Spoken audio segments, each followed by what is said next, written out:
ओम शांति।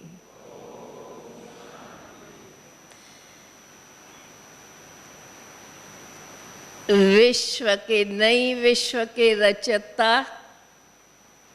सर्वशक्तिवान परमात्मा पिता की प्यारी संतान, मंच पर उपस्थित महान भाव तथा सभा में उपस्थित आए हुए सर्व विश्वकर्मा कलाकारों,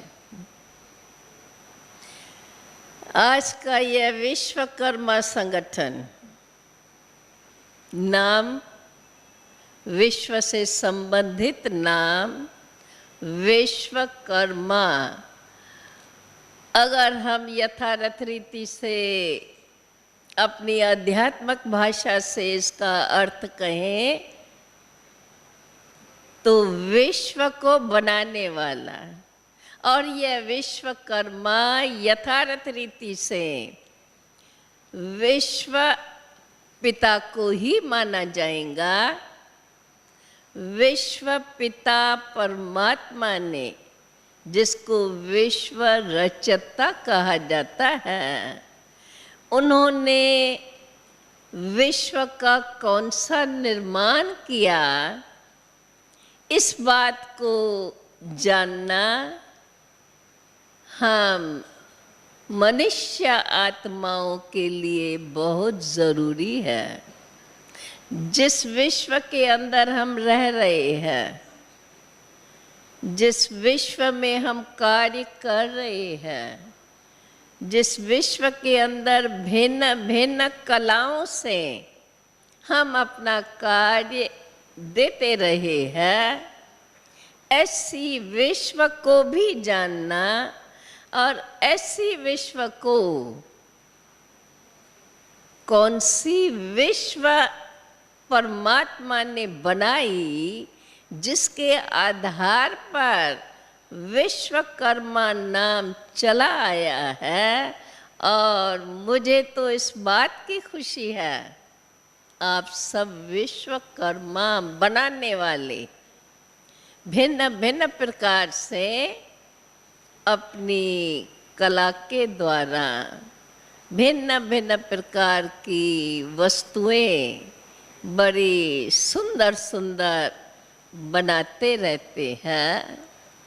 परंतु हम जो बात करना चाहते हैं, और आप सबको इसलिए ही बुलाया है कि जो कला कार्य करने की आप में है, उस कला को बेहद में ले जा कर के, अथवा वास्तविक जो इसका यथार्थ अर्थ है, उस बात को आप जान करके, और अगर उसी रूप से अपने में इस कला को कार्य में लाएंगे, तो आप स्वयं भी अनुभव करेंगे कि आपकी जीवन भी एक नई बिल्डिंग, बिल्डिंग तो जिसमें मनुष्य रहते हैं उसको कहा जाता है, लेकिन आप जानते हैं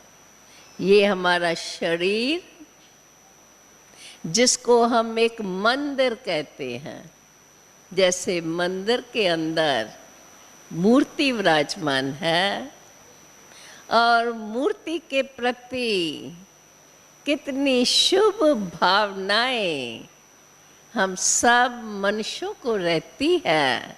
और ऐसी मूर्ति जिसको देखने से दिव्यता का प्रकाश, पवित्रता की आकर्षण, और उनके प्रति हर एक नतमस्तक हो जाते हैं। कौन सी ऐसी शक्ति उन दिव्य मूर्तियों के अंदर है, जिसको एक स्थान पर रखने से उस स्थान को मंदिर माना जाता है, और उस मंदिर के अंदर कितनी स्वच्छता, कितनी भावनाएं और कितना शांतिपूर्वक वहाँ हर एक जाकर के अपने मन की भावनाओं को पूर्ण करते हुए मन की शांति का अनुभव करते हैं। इसी प्रकार से यह हमारा मंदिर, शरीर को हम मंदिर कहते हैं। क्यों? किस मंदिर के अंदर आत्मा, जो सर्वशक्तिवान परमात्मा पिता की संतान है। परमात्मा पिता को हम सब मानते हैं, यह हम सब जानते हैं। सर्वशक्तिवान है तो एक परमात्मा पिता ही है। जिस सर्वशक्तिवान परमात्मा ने ही इस सृष्टि की रचना की है। भल यह कोई नहीं जानता है कि सृष्टि की रचना कैसे हुई, विश्व कब बने, विश्व के अंदर पहले किन्हों का निवास था और वो अभी कहाँ गए। इन सब बातों को हम मनुष्य इस संसार में रहते हुए अपनी प्रवृत्तियों में चलते चलते इन बातों को भूल गए हैं। ऐसे जो आज इनकी यथार्थ जानकारी हमें कोई नहीं देता है। और इसके लिए ही परमात्मा पिता के महावाक्य है, हे मनुष्य आत्माएं। वास्तव में मनुष्य जीवन का बड़ा ही महत्व है। माना जाता है मनुष्य जन्म अति दुर्लभ है। मनुष्य शक्ति वो शक्ति है जिस प्रकार से अपनी जीवन को बनाना चाहे, जैसी श्रेष्ठ बनाना चाहे, जैसी दिव्य बनाना चाहे, जैसे अपने जीवन को ऊंचा बनाना चाहे, वह बना सकती है। किस शक्ति के आधार से? वह शक्ति जब हम इस बात को यथार्थ रीति से जानते हैं कि हम मनुष्य आत्मा का रचयिता सर्वशक्तिवान परमात्मा पिता है। मैं समझती हूँ अभी भी हम सब जो भी यहाँ बैठे हैं सभी मानते हैं हम सब एक पिता परमात्मा की संतान है। मानते हैं? मानते हैं? जरा हाथ उठाना सभी। अब मानते हैं? अगर पूछा जाए, हे आत्मा, आपका पिता परमात्मा कौन है और कहाँ है? क्या जवाब आएगा? जवाब भावनात्मक ही रहेगा, क्योंकि परमात्म शक्ति को हम इन नेत्रों से, शरीर के नेत्रों से नहीं देखते हैं। इसलिए भगवान के महावाक्य है, हे आत्मा अपने आप को पहचानो। और जब हम स्वयं को पहचानते हैं, जब हमें ये पता चलता है और अपने अंदर क्या क्या चलता है, हमारे मन के अंदर संकल्प और उस संकल्प की शुद्धि तब ही हमारी होती है जब हम अंदर में उस सर्वशक्तिवान परमात्मा पिता का स्मरण करते हैं। वह स्मरण शक्ति हमारे मन को शुद्ध बनाती है, हमारी बुद्धि को दिव्य बनाती है। और यह मन की शुद्धि और बुद्धि की दिव्यता आत्मा के शक्ति का जागरण करती है। और तब हम आत्मा अपने आप को जानती है।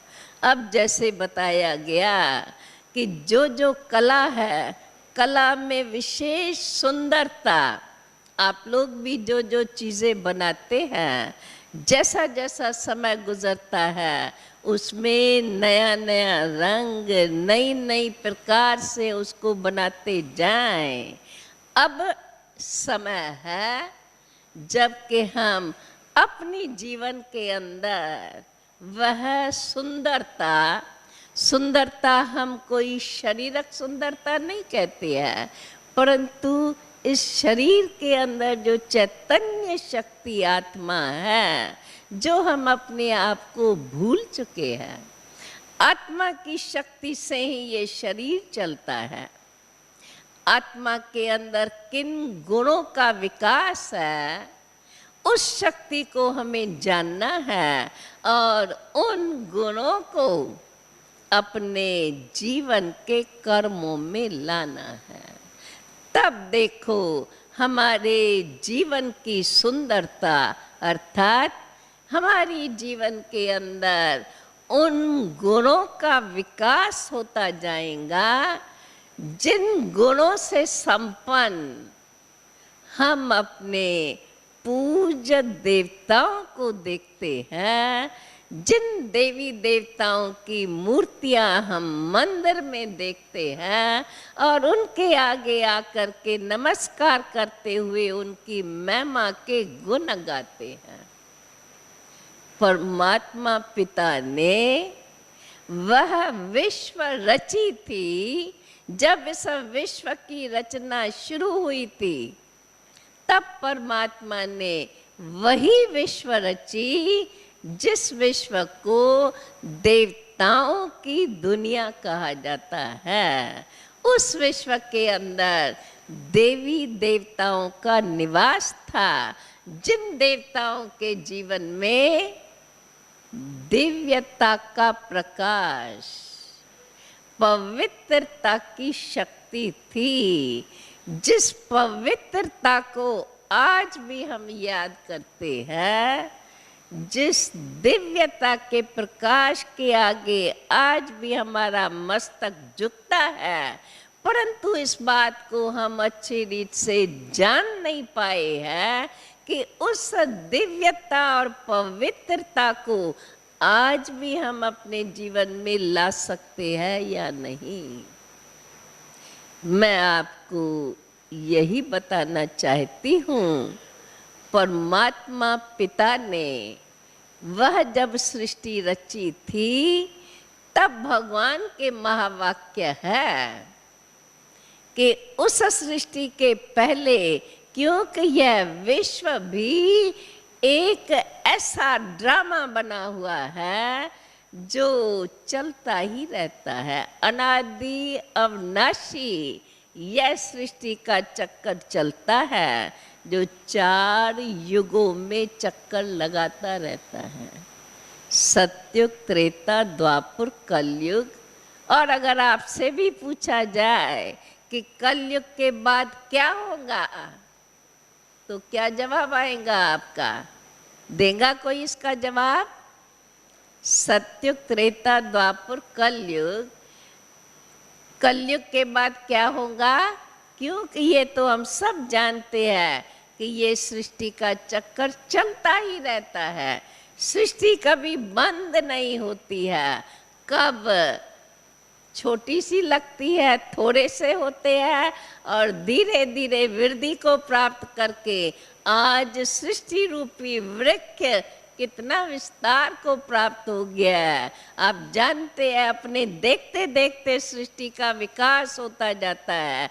जैसे जैसे विकास होता जाता है वैसे वैसे वह दिव्यता और पवित्रता की शक्ति प्राय लोप होती जाती है, और जब प्राय लोप हो जाती है तब फिर से परम पवित्र परमात्मा पिता फिर से आकर के हम मनुष्य आत्माओं के अंदर उस शक्ति का संचार करते हैं।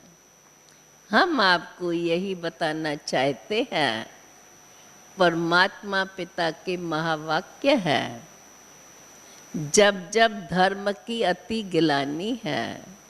इस समय हम देखते हैं धर्म के नाम से प्रचार बहुत है और इसलिए अनेक नामों से धर्म के नाम सुनते हैं।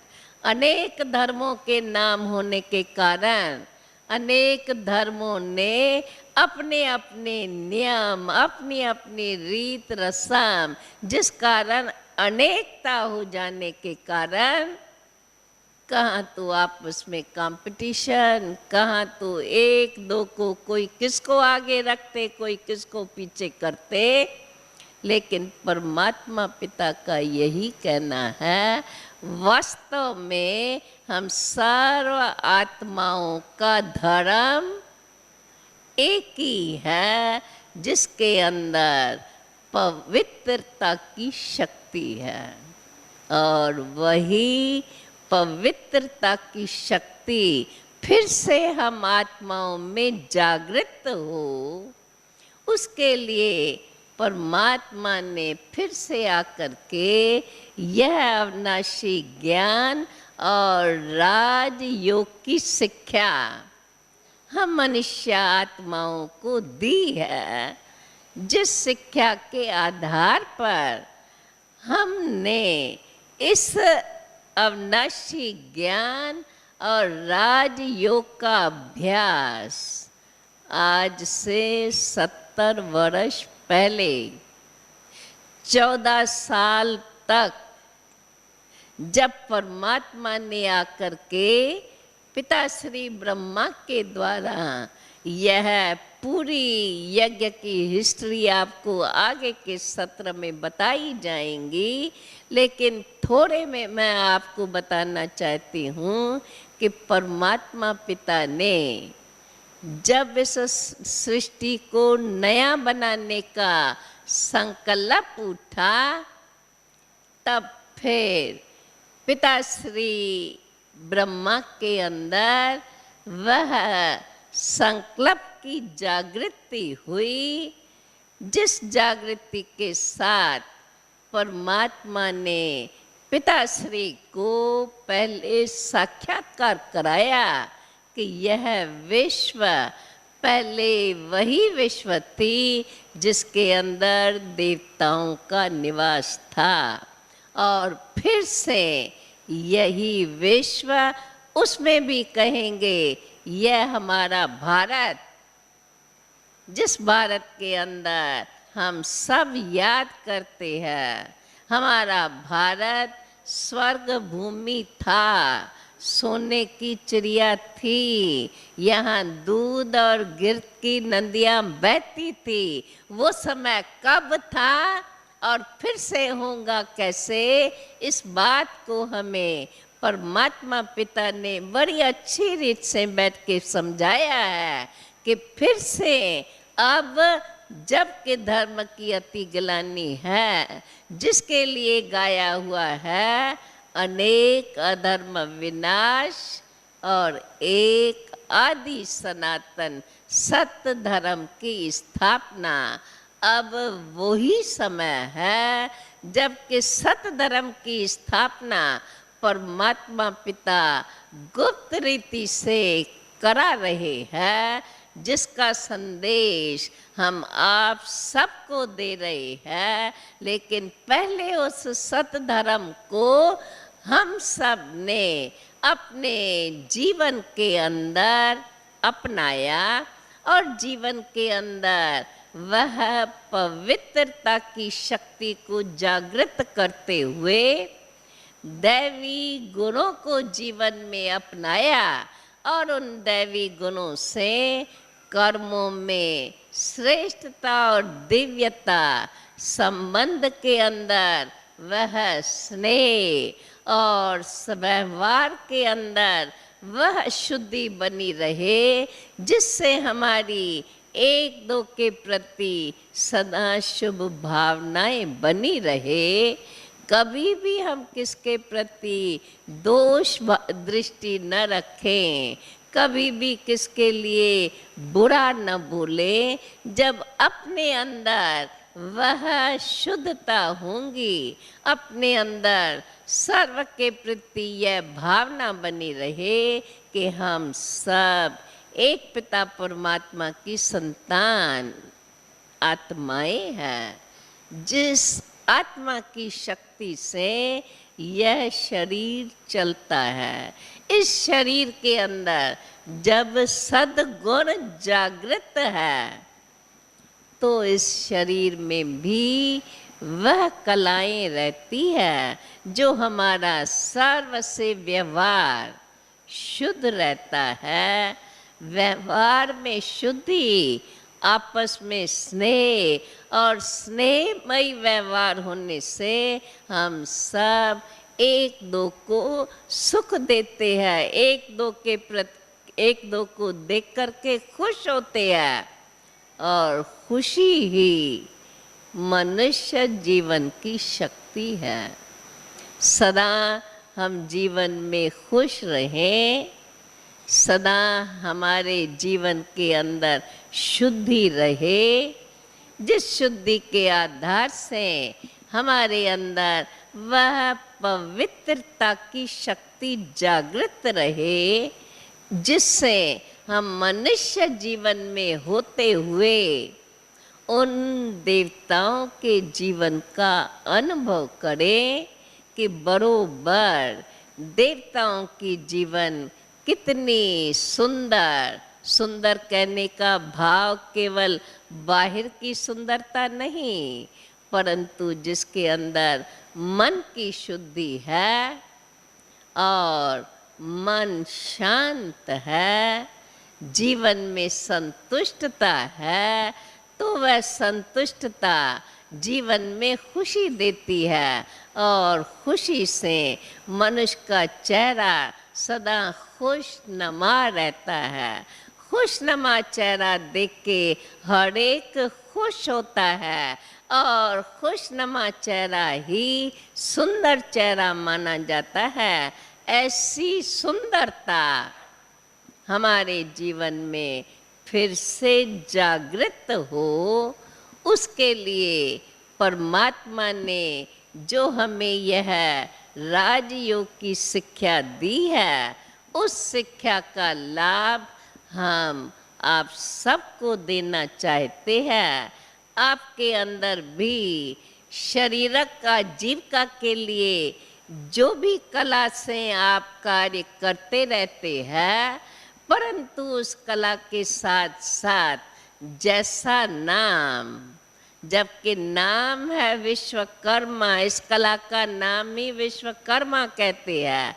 अब विश्व के रचता पिता को जान करके उनकी इस कला को, कला शब्द तो बड़ा छोटा है, परमात्मा के लिए इस केवल कला तो नहीं कह सकते हैं, परंतु उनके ये दिव्य कर्तव्य, जिन कर्तव्यों का गायन आज तक हो रहा है, परमात्मा का हर कार्य बेहद का है और उनके बेहद के कार्य को ही अलग अलग प्रकार से छोटे छोटे रूप में हद के कलाओं में बांटा गया है।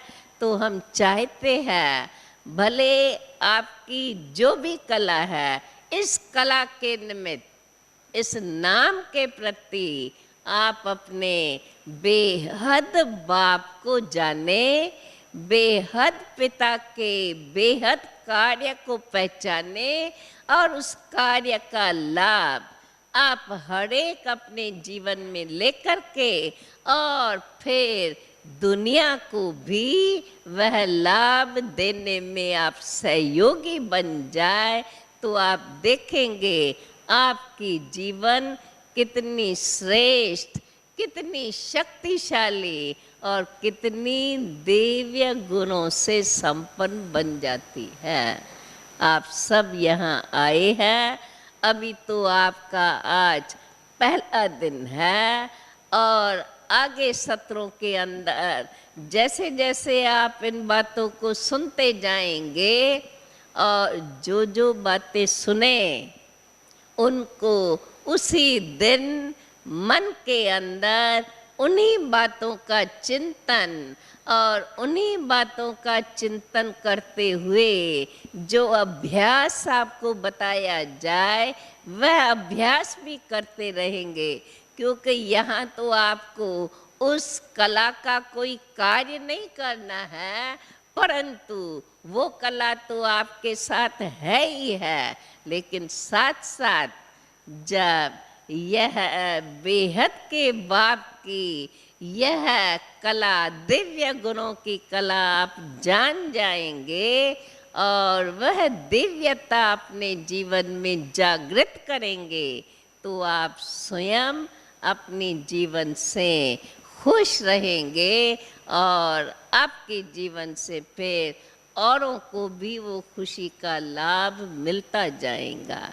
तो आप सबको यहाँ इसलिए ही बुलाया गया है कि वर्तमान समय जो हम सृष्टि को देख रहे हैं, जिस कारण सबके अंदर यह है कि अब कुछ नया बदलना चाहिए, तो अब विश्व परिवर्तन का समय आ पहुंचा है। परमात्मा पिता इस विश्व को फिर से स्वर्ग बनाने का कार्य अपना चालू कर चुका है और उसी कार्य का लाभ हम सब लेते हुए हम आपको भी उसका लाभ देने चाहते हैं, जिससे आपके जीवन में भी वो दिव्यता की सुंदरता और पवित्रता की शक्ति की जागृति हो, जिससे आपकी जीवन सदा सुखमय, सदा शांतिमय और सदा सर्व को सुख देने वाली बन जाए। ऐसी शुभ भावनाओं के साथ आप अपना समय निकाल करके यहाँ आए हैं, इसलिए आप सबको, आप सबका बहुत बहुत बहुत स्वागत है, स्वागत है, स्वागत है। और जैसे आपको बताया गया कि यह हमारा ईश्वरी विश्वविद्यालय भी है, साथ साथ यह ईश्वरी परिवार भी है। आप सब ईश्वरी परिवार के अंदर आए हैं, आप सब भी ईश्वर पिता की संतान हैं। हम सब आपको उसी अपने भाई और बहन की नज़र से ही देखते हैं कि फिर से आप अपने बाप के घर में आके पहुँचे हैं। बड़े आराम से तो रहना, लेकिन साथ साथ बाप ने आप सबको इसलिए बुलाया है। कहा जाता है जैसा बाप वैसे ही बच्चे, तो बाप परमात्मा पिता सर्व आत्माओं को सुख देने का कार्य शुरू कर चुके हैं।